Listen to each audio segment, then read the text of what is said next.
Saudara, Majelis Kehormatan Mahkamah Konstitusi yang mengadili laporan dugaan pelanggaran etik dalam putusan MK soal syarat batas usia Capres-Cawapres akan mengumumkan hasil pemeriksaan besok 7 November 2023. Selain memeriksa 9 hakim konstitusi, Majelis Kehormatan MK juga telah memeriksa 5 pelapor.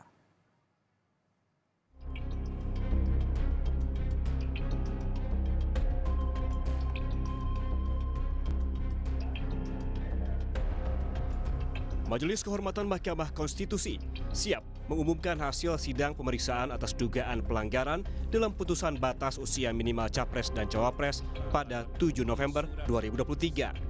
MKMK menyatakan telah membuat kesimpulan atas hasil pemeriksaan tersebut. Sebelumnya, Majelis Kehormatan Mahkamah Konstitusi telah menerima 21 laporan yang masuk soal dugaan pelanggaran etik Hakim Konstitusi. Hakim Konstitusi MK dilaporkan atas pelanggaran etik terhadap putusan perkara syarat usia Capres-Cawapres pada 16 Oktober 2023. 9 Hakim Konstitusi pun diperiksa Majelis Kehormatan MK. Bahkan, Ketua MK Anwar Usman diperiksa 2 kali oleh Majelis Kehormatan MK. Jelang putusan Majelis Kehormatan MK yang akan dibacakan, Anwar mengaku siap atas kemungkinan sanksi yang akan ia terima.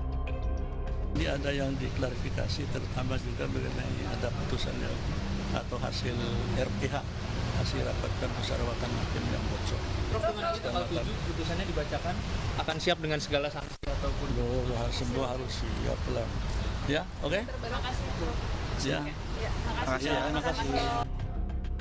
Sementara itu, Ketua Majelis Kehormatan MK Jimli Asidiki menyebut bukti telah lengkap termasuk rekaman kamera pengawas atau CCTV soal materi gugatan yang sempat ditarik lalu diajukan kembali ke MK. Putusan ini nantinya akan menjawab masing-masing tuduhan atau laporan dari pelapor. Semua bukti-bukti sudah lengkap, ya, baik keterangan ahli, saksi. Sebenarnya kalau ahli itu para pelapor ini ahli semua, ya kan. Lagi pula ini kasus tidak sulit membuktikannya. Yang sangat bermasalah ini terbukti bersalah. Iya loh. Banyak laporan. Hah? Banyak laporannya kan 21 semuanya.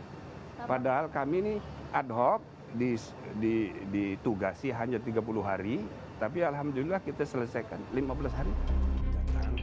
Bukan hanya memeriksa 9 hakim, Majelis Kehormatan MK juga telah memeriksa 5 pelapor dalam persidangan. 5 pelapor yang dihadirkan yakni atas nama Perhimpunan Pemuda Madani, Perhimpunan Bantuan Hukum dan HAM Indonesia, Tim Advokasi Peduli Hukum Indonesia, Badan Eksekutif Mahasiswa Universitas NU Indonesia, dan Kantor Advokat Alamsyah Hanafiah. Salah satu pelapor menyebut putusan Hakim Konstitusi soal perkara syarat batas usia Capres-Cawapres telah melanggar Konstitusi Undang-Undang Dasar 1945.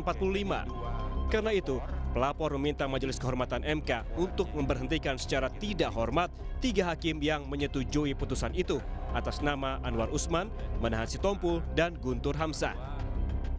Makanya putusan ini adalah pertentangan, putusan Mahkamah Konstitusi ini adalah bertentangan dengan konstitusi itu sendiri, karena tidak diatur dalam Undang-Undang 45 tentang batas usia. Putusan MK soal batas usia Capres-Cawapres kerap disebut untuk memuluskan langkah Gibran Rakabuming Raka maju sebagai bacawa pres. Meski demikian, Gibran enggan berkomentar banyak soal putusan Majelis Kehormatan Mahkamah Konstitusi. Gibran meminta semua pihak untuk menunggu putusan resmi MKMK.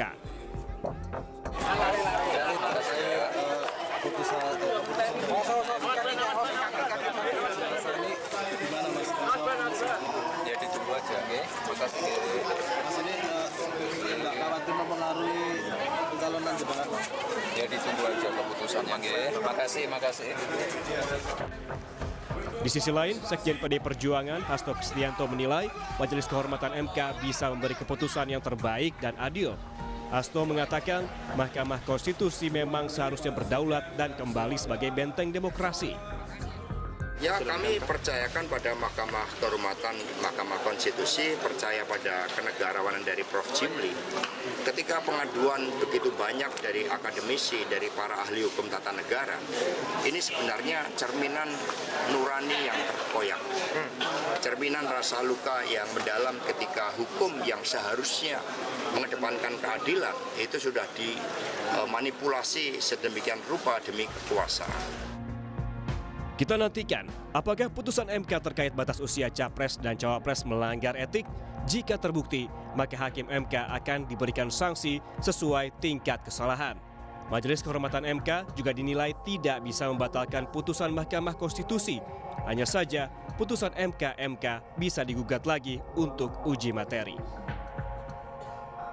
Tim Liputan, Kompas TV.